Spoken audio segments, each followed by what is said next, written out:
My name is Alistair Cameron, and I am delighted to be joined by Paul Wright as well. Paul is our resident J2e Education Consultant and computing teacher as well, based in Yorkshire. And we are going to be together delivering this webinar for you.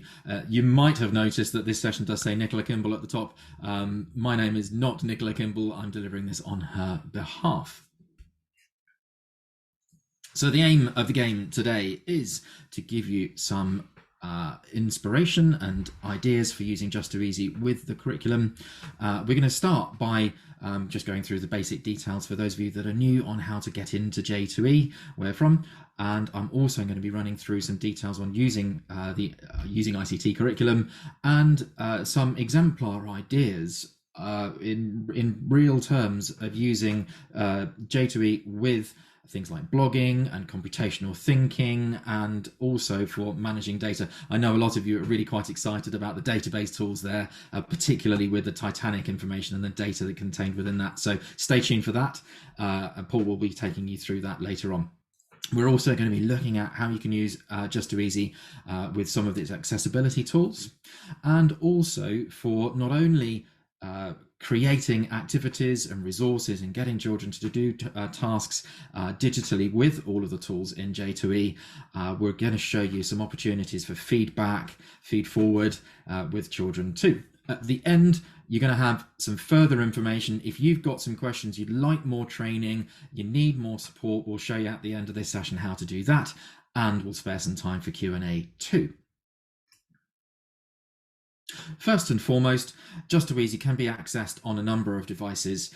You can use J2e on any kind of device, whether it's a smartphone, tablet, desktop, laptop, whatever it is. And you can also run Just2easy on any internet browser that you wish.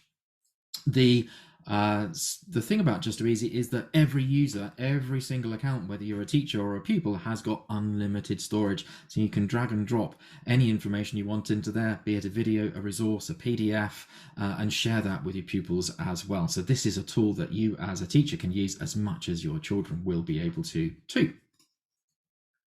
This session is going to be dedicated around using Just2easy and all of the different kinds of tools that you might want to use with the using ICT curriculum, such as making a blog post or doing blogging in general, whether it's a class blog, and also using tools such as J2 Write and J2e5, but we're also going to be looking at J2 Data and J2 Code. So before I hand over to Paul, I'm just going to dip into some of these tools to give you a little bit of a flavour for them. First and foremost, you'll notice on my screen that I've just got a set number of tiles. Yours will probably look like this. When Paul opens up his screen, you'll see that he's got a lot more tiles on his screen because he's added more, which you can do with the plus button. And if he wants to, those are his virtual sort of bookmarks to be used by himself, but he can also share some of these tiles with other students or other teachers if he wishes. The tools that we're going to focus on today, you can find and open either for yourself, and in fact, you'll probably find some of these creativity tools really useful for you to use as teachers, as much as your children will find them useful too. We are going to be looking at J2e5, and we are going to be looking at J2 Data, so there's that tile there, and we're going to be looking at J2 Code. In fact, let's put them next to each other. You'll see that you can move them around wherever you want to put them that's convenient for you there. And we'll also be touching on J2 Webby and J2 Bloggy too. But for now, I'm just going to open J2e5 here, and I'm going to give you a quick whistle-stop tour of what J2e5 can do for you as an educator, as much as it can be useful for your pupils as well. J2e5, now I've opened that tile, is a desktop publishing tool. You can pretty much do anything you want with this, and it'll display it on the page. You can click and type anything, anywhere, and if you put something on the page, you can move it and animate it even, and put it anywhere you want to. Not only can you put words on the page, but you can put pictures on the page too.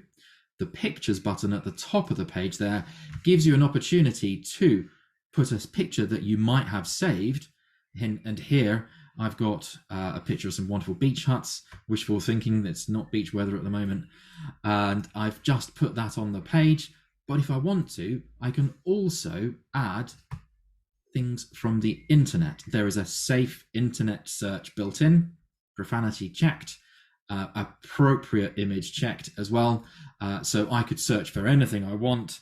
If I just type in a bus, for example, you'll see not only does it give me the opportunity to drag in pictures from the internet, which is just for a bus, but I can choose from 100 different images, but it would also let me choose if I wanted to find some clip art, so I could add clip art images in as well. And what you'll notice is that I can overlay them on top of each other, and I can put them, drag them and drop them around the screen, move them wherever I want to put them. And again, with the words, I can move them, rotate them, and of course, add many different fonts, colors, and even put some background to the screen as well. I can make this as a multi-page document, and also Paul is going to be talking about that during this session as well. So there is J2e 5, a quick intro to J2e 5. We're also going to be looking at J2 Data. Let me open up J2 Data just a sec. J2 Data for Key Stage 2, this is the tool. The database tool is the one that Paul's going to look at today. Pay close attention to his section because he's going to be opening up the Titanic database. But I'd also show you how to create databases from scratch and share them. But what I would also like to make you aware of is that if you've got a database already to go in spreadsheet form, for example, as a CSV file, you can find thousands of free samples of data from the internet that are from great organizations around the world. You can actually get those and download them and then pop them into the database tools here into here, and you just upload your database and it'll populate it, and then you can add even more information to it and then search from it as well. So that's J2 Data. The next tool we're going to be looking at today as well is J2 Code. So if I just open this tile here, it'll pop me straight into J2 Code. All of these tiles, these buttons are available to your children as well. They can open these tiles and explore and create too. Within J2 Code, you've got the 4 coding engines here. The ones that Paul is going to be looking at today is Logo. And I think we'll have a quick look at Visual as well. So there's the Logo tile. It'll open up with the levels and the leveled coding tools as well. As they get more complex tools, you go into level 2 and level 3. Lastly, but not leastly, I'm just going to open up J2 here.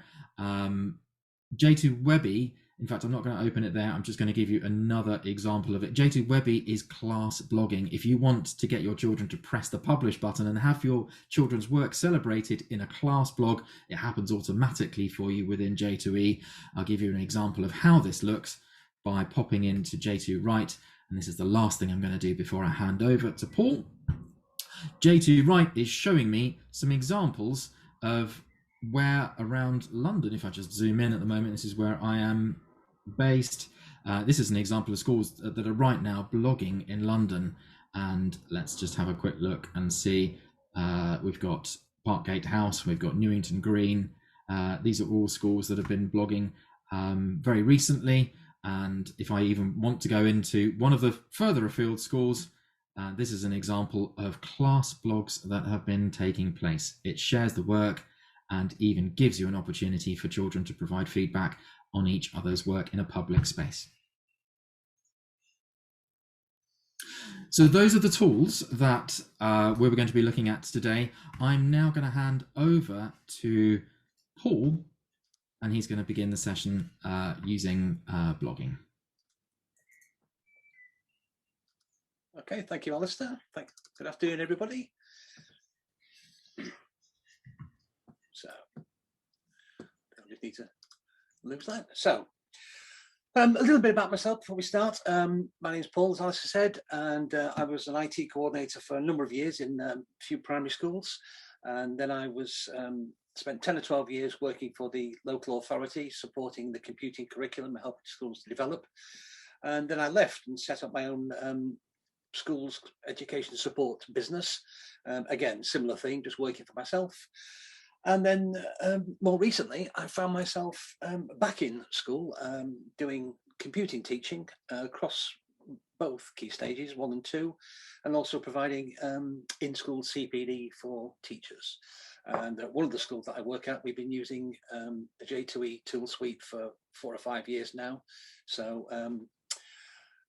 you know, everything I show you has either been done in the classroom and based on practice. So let's have a quick look at the first task. This is based on one of the SEER tasks on the web, which is the focus is on evaluating websites and then getting pupils to design their own. So I won't spend too long looking at this because I'm guessing you know where they are.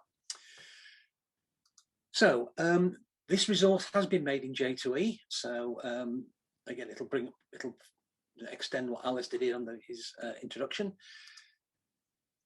So to start with, pupils, these are links. So a child wanting to evaluate a website, just click on one of these links and it will go through and they can have a look at it.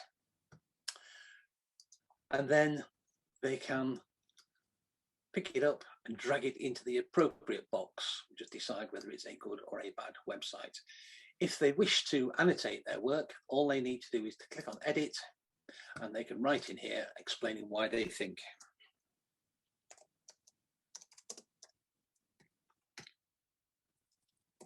There we are. Well, obviously you don't need to see me review all these websites. So that's all nice and simple. I'd say some children you might just want to have the, you know, that, and for others there is the option to extend it further. On the second page is a planning tool, okay, and all the children would need to do here would need to discuss their design for their website, decide which categories they would like. So guessing every website is going to need a homepage and possibly a contact us. So they just double click, that's all I'm doing, and they're just dragging that word into there. If they decide they don't want a calendar, then they can just double click it and click on the bin and it's gone.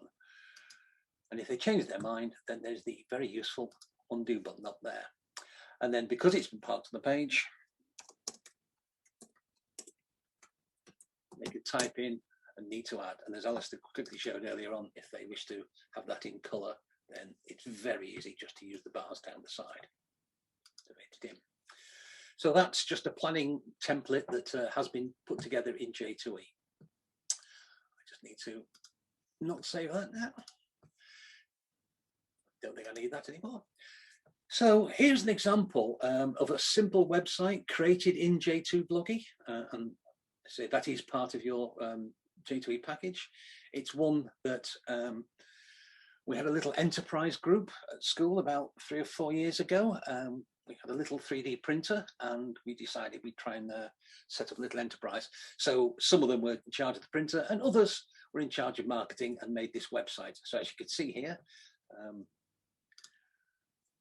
fairly simple, nothing too earth-shattering, but there we're done. And in case people are wondering what's the Tour de Yorkshire and 3D printing, it came through near us and we printed out little bicycle key rings.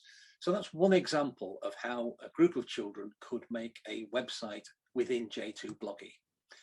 What we do at Kingswood Parks is we actually use J2Bloggy up here, but we use it as children's personal blog to publish their work. So we have about half a dozen lessons on the setting up and the managing of the blog. At the moment, we do that in year 5, and then we let the children, it's theirs at that point. I do say to them, I've got the easy bit showing you how to do it. The hard part is keeping it going. So here is one, is Joseph's. As you can see from the top, he's keen on pigeons. But you can see here, we've taught them how to change the look and feel, how to add the images in, and how to add categories. We decided that one blog with lots of categories will be better than different blogs all over the shop. So here you can see we've got some, that's one of their set texts that they did last term, the Brightstone book. And then again, maths work, it's taken a pic. This quite nicely demonstrates that you don't have to do all your work within J2e. So we've just taken a picture, uploaded it to the My Files area, and then put it onto the blog.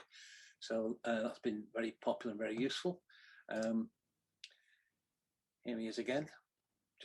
And lastly, we'll just finish off with a little bit of coding, because again, it's a nice demonstration of how you can get screenshots. We have to get screenshots of this because this particular piece of software doesn't let you save. So we take screenshots as evidence of work done. And then obviously these are some of the circuits we've made with our crumble kits.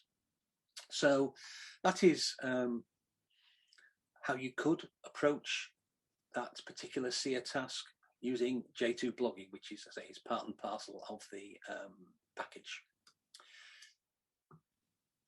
So I just need to move on now. I'm just going to. So the next part of the presentation is computational thinking task, which is based on this unit on the tiles. So it's basically hinging around making repeating patterns using Scratch or Logo, which is what we are going to do, pen and width color and repeat commands. So we'll see how we can attach all of those fairly quickly in a minute. We'll even do naming simple procedures. So as I said, we're going to start with Logo. I've gone straight in at level 3 because I thought I'd need the buttons, because Alistair said, you know, for younger children, you into that more Bebot-like interface and then just stepping it up. But here we are.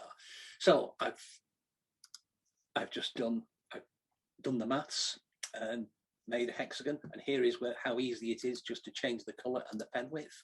So if I just draw a hexagon there, I'll just quickly change that and do it again. You can see it's quite easy done.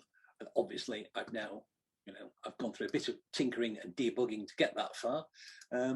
If I wanted to do a different shape, I can just change that, and then because I have done this before, I think I've got the maths right. There we are. It doesn't quite fit on screen, so I just need to perhaps change that. So there's an awful lot of debugging and tinkering can be done just within that sort of format there. Getting a bit untidy. I'll do the last one on its own. So there we are. That's how to draw different shapes using Logo and the repeat command. Don't need to save that. What we can do then is to take that and make a procedure. So this is how you could do that one. Is that this line here, I'm telling it, I'm going to code it, teach it, for want of a better phrase, how to do a hexagon, and I've decided to do it in blue and line width 3. I've got the maths because I did that in step 1. I know what a hexagon is, and I've told it to end. So now Logo knows what a hexagon is. So all I need to do now is to repeat that hexagon and turn it 60 degrees, and that will end up with an aesthetically pleasing looking pattern. Now, I had a spirograph when I was younger, so I think that helps. And it's very easy to see if this works or not, because if they change, they don't get it right, then our pattern is not going to be finished and it's going to be lopsided. And if you look at some of the Middle Eastern art patterns and some of the Far Eastern art patterns, there's a strong link there between those and the maths in Logo. And lastly, for this particular task, we will have a look at how we can take that a step further. And if we have a look now, we are doing the same procedure at the moment. So we're going to teach it what a polygon is. But in this case, we're using this command. Okay. And so here we are. I've got poly 8. I just press the button there. That'll draw that one. But I can very quickly decide to draw a 12-sided shape. Let me just clear that.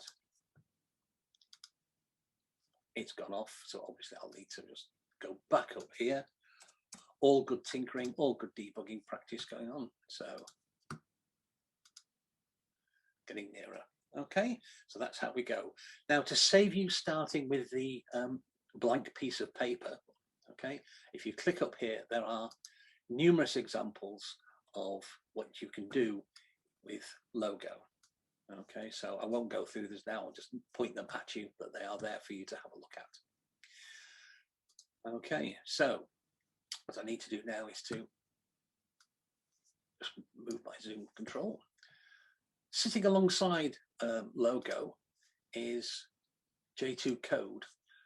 Okay, and that is if you've used Scratch or Blockly or one of the many block coding tools that are available,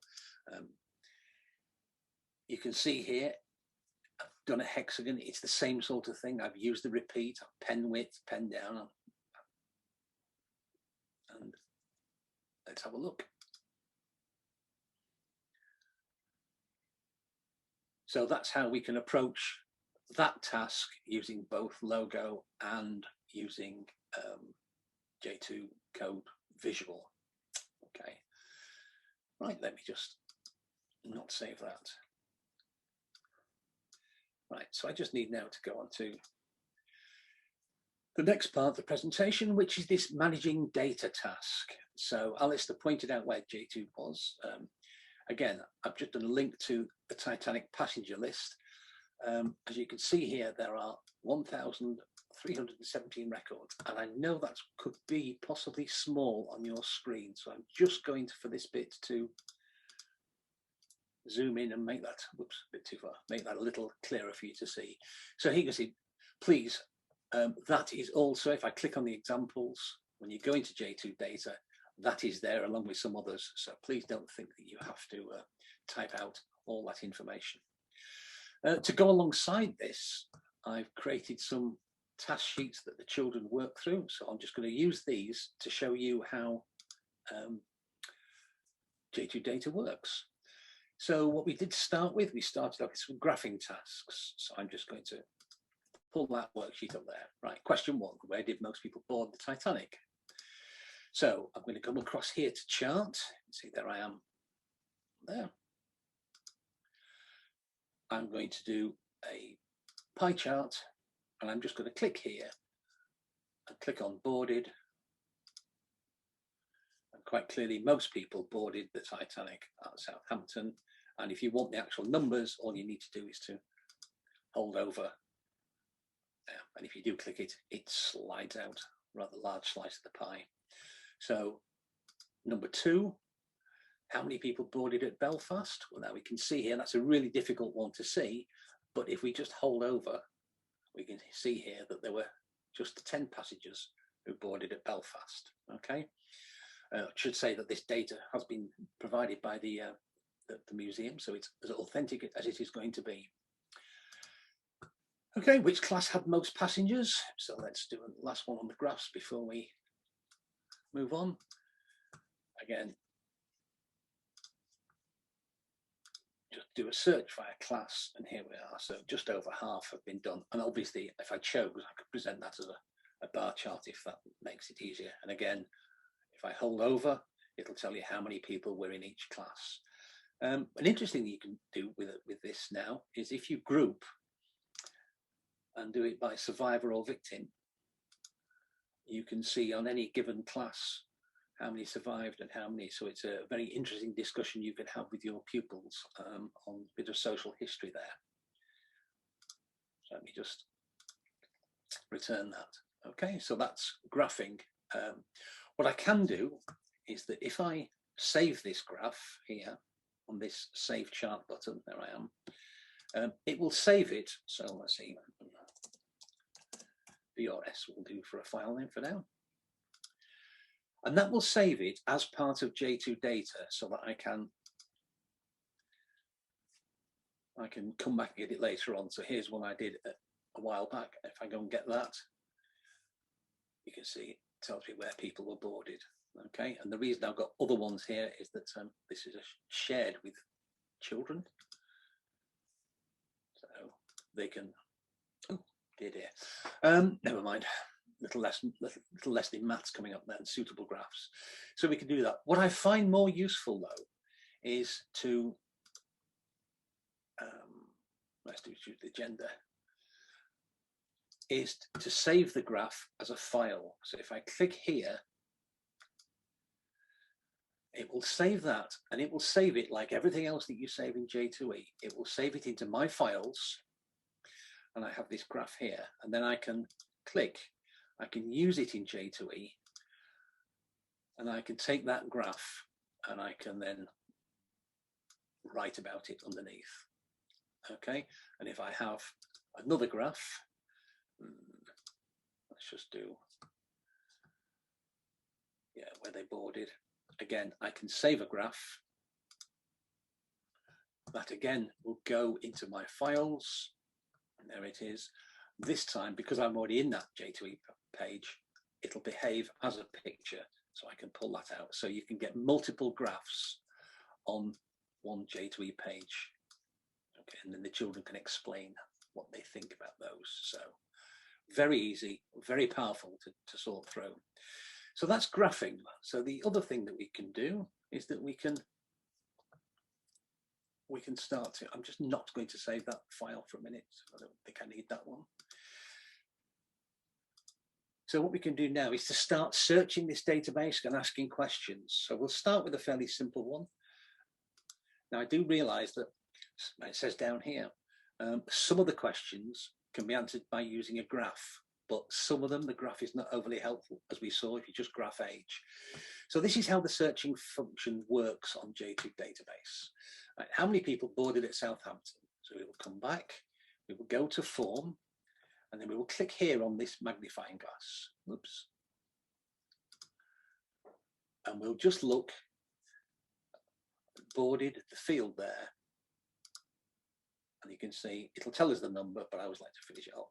So we can see there that 912 people boarded at Southampton. And we can quickly go and look at the other places that they got on. And there is the one that was shown on the graph, 10. Obviously, now that we've got down to a manageable number, one thing we can do is we can look at that. We can either go through this table one at a time and have a look at it that way, or we can look at it in a table. And I find students just use one or the other, it doesn't matter, but you can see, you get an overview. So that once you get down to a manageable number, you can do that. So let's do another search. How many passengers were females? So we'll just again click here. Gender equals female, 466 out of the 1300 and whatever it was. Okay, so that's doing what we call a simple one field search. But obviously databases get much more powerful when we can start doing multiple searches. So I keep closing that window down, silly of me. So let's go and have a look at Titanic searching this one. So we'll need to do a two field search, okay? So we'll do the top one, how many females older than 50 are on board? So we'll do gender equals a female, there's 466, but now we need to click here and click on and then we need to do age greater than and put in a number, age greater than 50. So now we can see that there were 35 females older than 50 on the Titanic. And one of the things that did with the pupils, say, well, who was the oldest? And they can either look, or they could just start bumping this number up to see if there was anybody older than 60. 10 of them, and now possibly we could look at the table and see. Okay. So that is doing a two field search, and obviously what we can do is we can take that further. I'm not going to do any more of those at the moment, but what I will show you is the detective thing, because the others were fairly structured and stepped, but what, oh dear, no, I missed a step. Detective searching 2. There we go. So this one, whereas in the other ones it was quite obvious what they were looking for, you know, people boarding at Southampton, people older than 62 or whatever. This one, they have to get their thinking heads on, strong links with literacy. The information that they need is in that database. They just need to figure out how to ask those questions. Okay, so that can be done. So there was just some resources that I put together because the year 4s that I was working with at the time was doing the Titanic, and so there was a very very useful J2 data arrived around then. We'll just look here, and now this is a multi-page presentation that a child could do using that. I'll need to zoom out because I'm, there we go, whoops. So you can see here that you can animate, you can pull pictures in, but if I come onto page 2, there is an example of those graphs that have been pulled in onto a J2e5 page. On the next page, the pupil has done an animation, and they will have done the animation in a different piece of software. We're going to run out of time, so I won't do that now, but it was done in the JIT animation package and then pulled into here. So J2e5 is not only great for creating content, but it's also a good vehicle for holding other digital content, such as, here we are, we have video taken from YouTube. When I do this with children, you know, we have a discussion about, well, I could just kill the music. You know, we could just link to that YouTube video, but of course, when people go to YouTube, they will see, oh, the West Wing, and they'll start clicking around, and you don't get them back. So we teach the children how to embed the video footage from YouTube or Vimeo or any other web hosting service and get that video into your presentation, and that way you have a sporting chance of keeping hold of your audience. And lastly, a newspaper report. Okay, I just need to show you J2 PDF for this, because there are lots of very useful PDF files out there on TS and various other sources if you pay for Twinkle. But of course, a PDF is not editable. However, J2e have got J2 PDF. So I just need to show you how it works. So there's my, where's it gone? There we are. So what that will do is we'll take a PDF, which is ineditable, and it will very quickly alter it so it is now a J2e page, and I can start using that one. Okay, I can start using that. I can start writing on it as it stands. I think I've just unlocked it. I need to lock it back. I can come in here and find my pictures of the Titanic, start filling in those boxes, and I can give it a headline. But Alistair showed you how to do that in his introduction, so I don't think we need to do that at the moment. But J2 PDF is very handy if you have those sorts of resources that you want to get into an editable format. Okay. What I should have done at that point was to just show you how to share a file. So it's very easy for you as a teacher to create something. So if that was a rating frame for pupils, I'm going to click here, and then I can share it.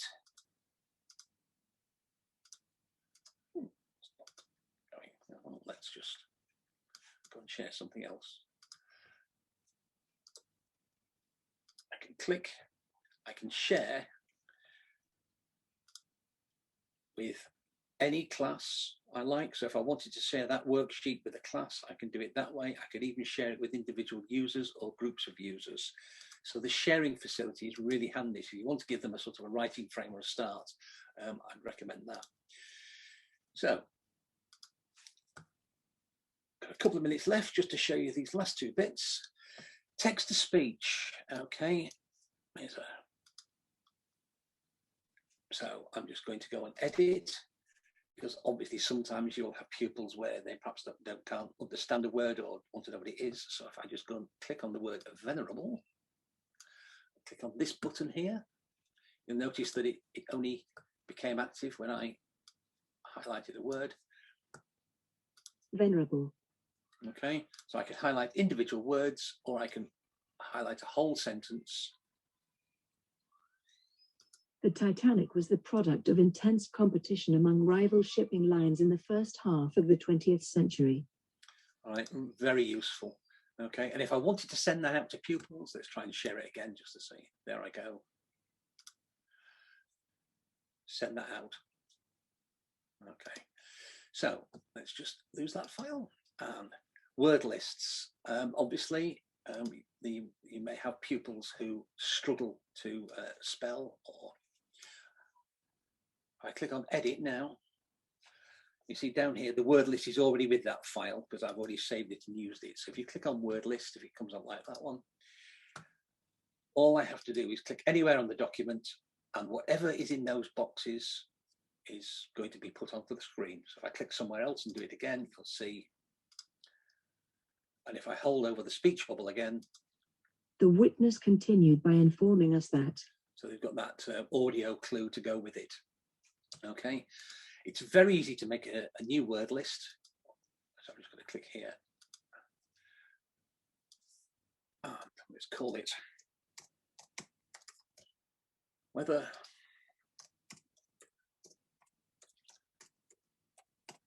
That will do just to show the principle, and I can save that.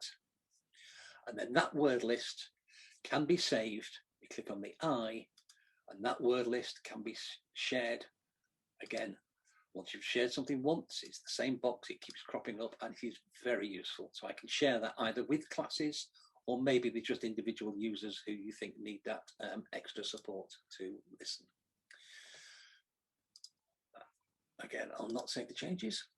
The last thing, speech to text is coming soon, probably September. There will be a button on the right-hand side of a J2e5 page, and when you click it, pupils will be able to speak and have that speech turned into text to put on their page. That's going to be really handy for some pupils who just struggle to write. And lastly, some learner feedback. So if I go into my files, I'll go and find 5C, where are they? You can see here that you can write your message in here, or you can leave audio feedback. So I've now got, that might be taking a minute. I'll give it a second. There we go. So I can click on Oliver, where's he gone? Oliver H. And I can go to any piece of his work, and I can click on this balloon here, the learning conversation, and leave him a message, or I could record it in audio. I could take a picture, but I never have.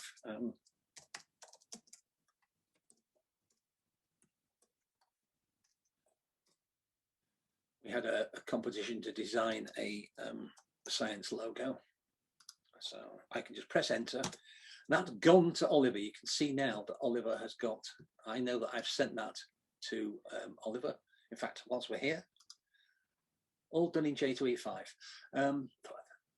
But when Oliver logs on, he will see here,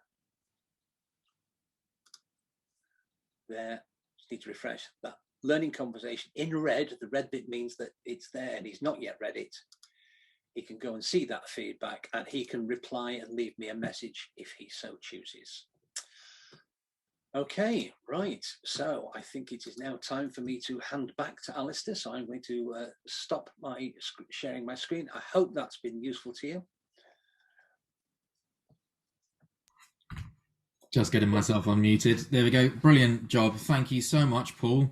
And just a reminder to everybody that the J2e5 tool is an absolutely awesome, useful tool for staff as well as children to use as well. In fact, this entire presentation, the slide deck that you've been seeing today, has been presented in J2e5, limitless possibilities with it. And I would encourage you to have a look and explore of J2e5 too. And whilst I'm back sharing my screen again, I wanted to just give you the details of how you can get in touch with us if you need any help or support or advice. We're here to do the best we can. And the primary way of getting in contact with us, if you require any help at all, is just to email us at support@j2e.com. So pop us an email there.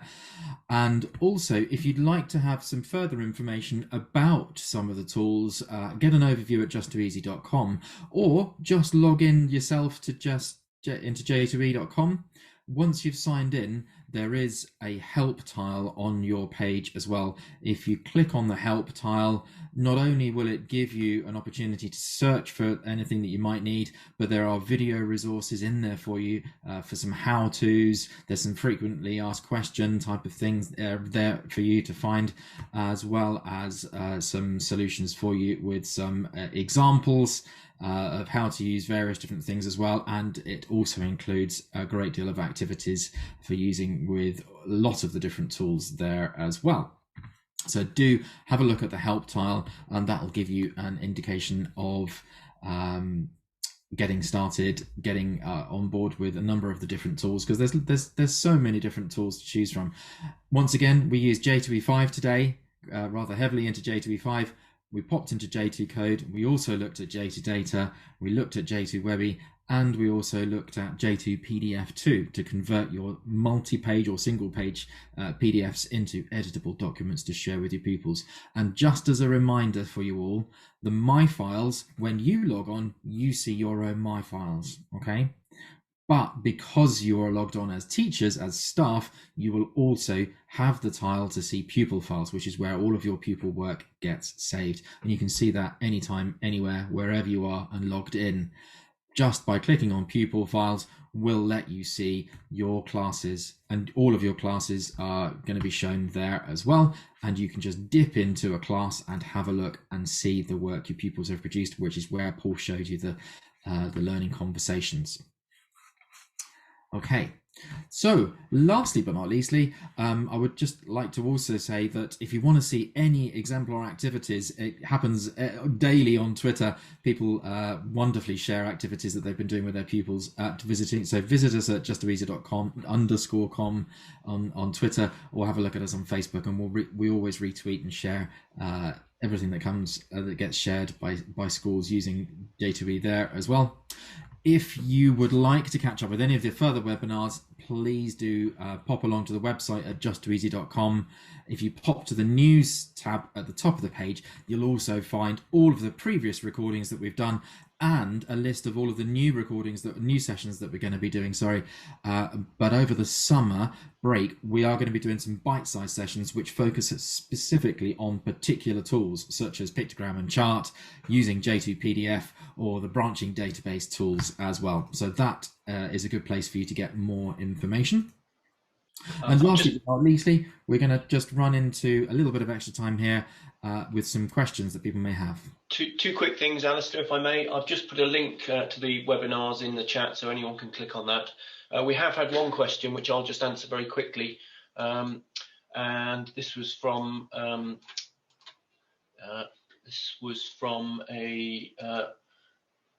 I've lost the chat, so I can't see who asked the question. But the question that was asked was, how do they access the Titanic database? And the answer to that is really quite simple. From your J2 launch page, you click on J2 data, you click on the database tool, and the easiest way is just to click on the examples tab up here, and you'll see there all of the different examples. And there's the Titanic one. If you just click on that, then that will load the Titanic data for you. So that's the answer to that question. Also, Paul's just texted me. He missed off part of his demonstration. I know we've sort of got to the end of the time, but there was just 5 minutes of how to create your own database that Paul was quite keen to show. I think if anyone needs to go, then do go. But if you have 5 more minutes, then I think it would be really worth you just watching how to create your own database that I think Paul's just going to show us now. So back to you, Paul.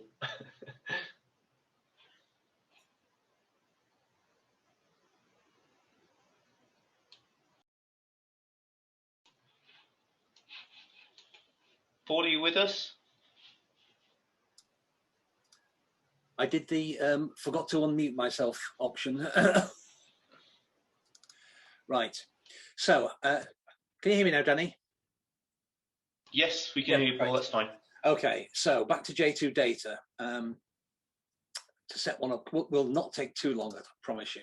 So here in J2 database, we'll just do a quick class database. So I will just do name, which will be a text field. Age, which will be obviously a number field. I'm going to add something else in. So I'm going to do eye color, because I want to just show you this list option, because if you leave it as pupils to put their own eye color in, we'll have grey, greeny, grey, grey, green. It'll be a nightmare. So this list, we can provide them with the list. So we'll have green, hazel, That'll do. Oops, that'll do for now. Obviously, we can collect more information, height, shoe size, various other things, but that's how you do it. So I'm going to just go to the form. It'll ask me for us to save it now. So when the pupils go to it and they want to put their information in, obviously that's a free text field. That'll be a number. This is what they will see when they start. So when they start to search for information, they will pick off that list. It gets around the problems of people spelling blonde with a D, or with an E, or without it, or people misspelling. If you've done their birth month and they misspell February, it won't show up when they search, but you know that someone's got a birthday in February. So using the list is really handy. And then what I will say is that you can make this collaborative. So you can, oops, not that, oh, there you go. You can make that collaborative so that click on the share button. Oh, there it is again. I'm going to share it with whatever class I want to. Okay, and then I need to, so let's just click it with, I'll just do 2F. And then if I click this button here, that means that anybody in 2F can go to this form and put their record in, their information, but not overwrite anybody else's. So they can save that one. And as a teacher tip, if you want to create a database, and then I'm just going to show you here, this is a pack of top trumps on volcanoes. Year 4 doing volcanoes soon, and rather than sit there and type that in myself and 45 minutes of relative tedium, I just made the database, I made the structure, and just got the year 6s to take a couple of cards each and put that information done, and it was done in about 5 minutes. So it kind of ticks the work smarter, not harder box. So collaborative database is useful for collecting lots of data instantly, but also if you want to save yourself a piece of typing, handy that way too. So I think I'm now done, Danny. Thanks, Paul. Thank you, Paul. Brilliant job. So I'll just take back the screen and share that with everybody again. And so thank you so much to everybody. As I've mentioned on the chat as well, if you would like for us to cover any details of any particular tools in further sessions, please do let us know. We'll be glad to run specific sessions and put those in amongst the schedule for the future. Or now is your opportunity to ask any further questions that you might have. I hope you found this session useful, and we do enjoy bringing the tools to you. We appreciate that your time is absolutely precious, so we're very grateful for you joining us today.